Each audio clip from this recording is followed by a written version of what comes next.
channel. So today I'm going to be doing another pregnancy update. I think my last update was at 30 weeks and a lot of stuff has happened in the past 5 weeks. So I have kind of a lot to update you guys on, and we did announce a name for this baby. If you guys don't follow me on Instagram, make sure you click it if you want to see what this baby boy's name's gonna be. And if you guys want to hear about the past few weeks of this pregnancy, then just keep watching. Okay, so I just filmed this whole video and then I checked and it was out of focus. So I'm like kind of out of breath already. Because if you've ever been pregnant, you know, like towards the end, you get like out of breath over anything.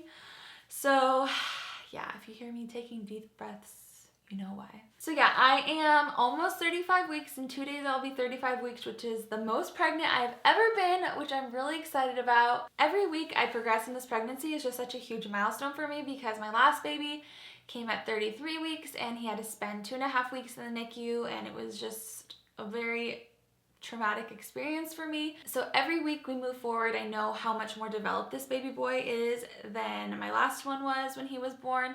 So I'm just so grateful and so happy that he is staying in there. And I'm glad my doctors are being cautious, but it has been like a lot more annoying this pregnancy than my last one. Everything was smooth sailing, and then my water just randomly broke, and then I had a really quick delivery, and then we dealt with the NICU.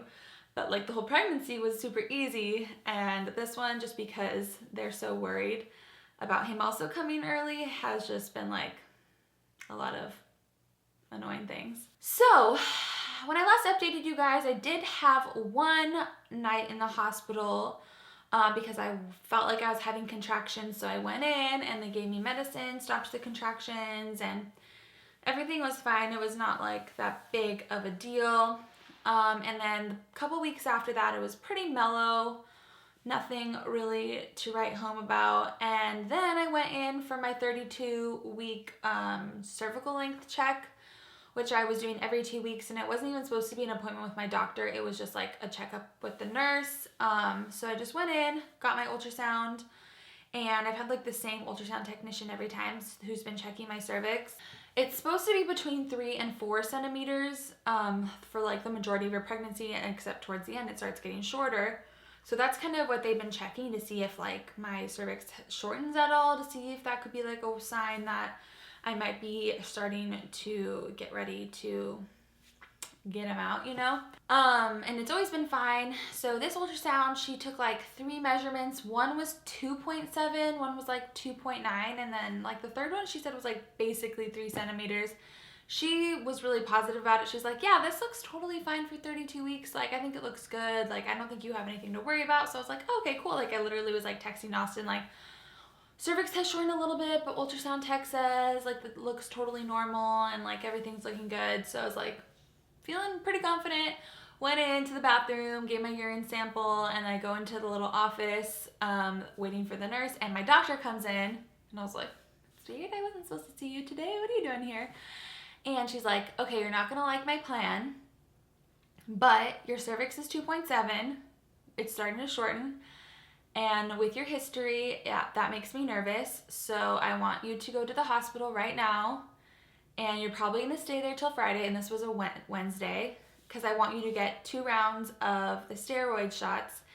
In case he does decide to come early, I want those steroid shots will help develop his lungs. So he'll be born with stronger lungs. And hopefully not need like any of the breathing assistance and stuff in the NICU. So I was like, man, I don't want to go to the hospital. So I went, and yeah, they were like, I was hooked up to like the monitors and stuff the whole time, and they like were showing that I was having contractions like here and there, but like nothing that I was even like noticing.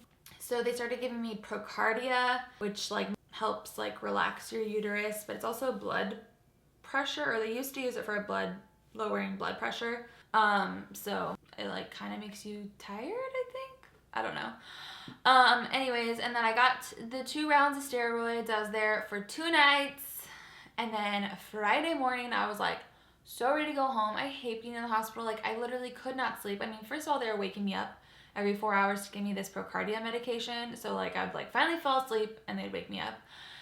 And I like could not fall asleep in there, and I was literally like laying awake like missing Brody and crying the whole time. It was just like so miserable, and I could not get comfortable, and it was not fun. But I mean, I'm glad they're being cautious, and I'm glad that, you know, I got the steroids for the baby in case he did come early. But yeah, I was miserable. And finally, on Friday morning, they gave me this test that's called an FFN test. I forget what that stands for. Let me read it to you. It's a fetal fibronectin test, and it will produce a negative or a positive result. When the test is positive, the result is an excellent predictor of preterm labor risk. They did tell me that there is a possibility of a false positive, and I was getting a lot of messages from you guys on Instagram because I was kind of like live updating you guys on what was going on my Instagram stories. And a lot of you guys were saying that you got that test in your pregnancy and it came back positive, but then you still didn't deliver till your baby was full term. So I was like super worried that I was going to get a positive result on that and they were going to make me stay in the hospital. But luckily it came back negative, which made my doctor feel a lot better and made me feel a lot better because they said that if that came back negative, you're probably not going to have the baby in the next 2 weeks. So I was like, cool. And then they gave me another ultrasound, and my cervix went up to like 3.1 because it does fluctuate. It's a muscle or something. So yeah, that was looking really good. And so I was feeling like $1 million, and my doctor was like, okay, well, even though everything looks really good, I'm going to let you go home, but I want you to be on modified bed rest. Like, even though everything looks good, I still just don't trust your body with your history. You didn't have any warning signs with Brody, and then it was like, he's here. So let's just take it really easy. Don't be like lifting anything. Don't be like too active with the baby and stuff like that. So we ended up staying at Austin's parents' house so that they could help me with Brody and I could just kind of like relax. And even just since we just came home last night, even since like coming home, I've noticed I've been moving around so much more at home. So it's probably a good thing that we were there. You know, just like when you're in your own house, there's just like so many things that distract you. Like, oh, I need to do this, I need to do this. But you're in someone else's house. It's like, I don't know. There's nothing really to do except like hang out. So I think it was good that we were there, and it was really nice of them to help us out so much. So I'm really grateful for that, but I just like miss my own bed, and like there are some things like around here that we want to do before this baby comes and stuff like that. So it's just nice to be home now finally. And so yeah, I had another ultrasound at 34 weeks. I went in and they checked the baby, and he's looking so good. He was already 6 pounds, which is really big for a 34 weeker. And his head was measuring 37 weeks at 34 weeks, which is good in case he does come early, but it kind of scares me because obviously I've only ever delivered a baby that was like, Brody was like almost 5 pounds when he was born, and this baby's already bigger than Brody was, and like a head that big, you know, scares me because I'm like, what if he goes like full term and his head is huge? I've only ever delivered a small baby before, so I'm a little scared about that, especially because when I was delivering, the doctor who delivered me was like, I don't know if you would have been able to get a full-term baby out of there, which I still like don't really know what that means. And my doctor was like, I mean, maybe your body only opened enough to get the baby that it needed to get out at that moment. So I'm hopeful that my body is able to open up more for this baby. But yeah, I would rather have to have a C-section than him come early, you know? So I'm more worried about the baby's health than my own comfort. So I'm really glad that he is measuring so big. And then so my doctor at that point was like, I think she was feeling a lot better because he is looking so big, and I did make it past the point that I delivered Brody. And I haven't really been complaining about contractions or anything like that. So she was like, yeah, you can start moving a little bit more. So I mean, I'm still taking it easy, but I'm moving a little bit more. And they sent me home with the Procardia, which stops the contractions. So I just kind of take that as needed. Like if I feel kind of tight, like actually I feel kind of tight right now. Like I'm probably going to take one when I'm done filming this. I'll just take one, and like I try not to take them too much because when I was taking them like just like every 4 hours like they told me to, like I was starting to feel kind of like blah, because it like lowers your blood pressure. So I'm just kind of taking them like whenever I feel like I need, like I might be having like a little contractions. just in case, to be safe, because he would still be preterm if he came right now. But yeah, I'm feeling really good. I'm so glad that he has made it this far. Like every single week that we get by, I'm just so grateful that he stays in there. And it's like just so crazy that I'm more pregnant than I've ever been before. And like I just feel so big. I mean, I guess I don't look that much bigger than I did with Brody. It's not like I've gotten like huge or anything yet.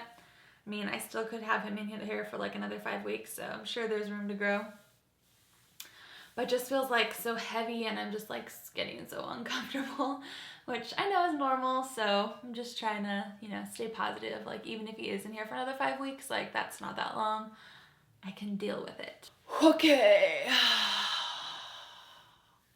Oh, it's so heavy.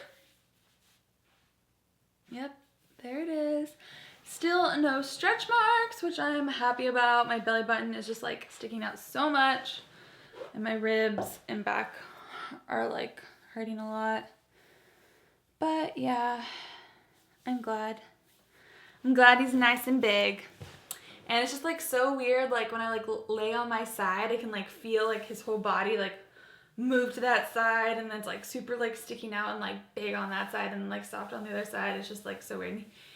He moves like crazy, like constantly like kicking and moving, and I could just like feel him going crazy all the time. Hope he's not as crazy as Brody. I'm like really hoping he's like a lot chiller, because Brody is like all over the place all the time. So yeah, that is this pregnancy update. I hope you guys enjoyed it. I like to keep you guys in the loop. And just thank you guys so much for all of your sweet messages that you guys have been sending me on Instagram. You guys are so thoughtful, especially when I was on Bedrest and stuff. You guys were just like doing such a nice job of keeping me company, so I really appreciate it. And yeah, I don't know if I'll do another update. Who knows how much longer I'll be pregnant, but yeah, we'll see what happens. And thanks for following my journey. I'm so happy I get to share everything with you guys. And yeah, thanks for watching. I love you, and I'll see you in my next video. Bye!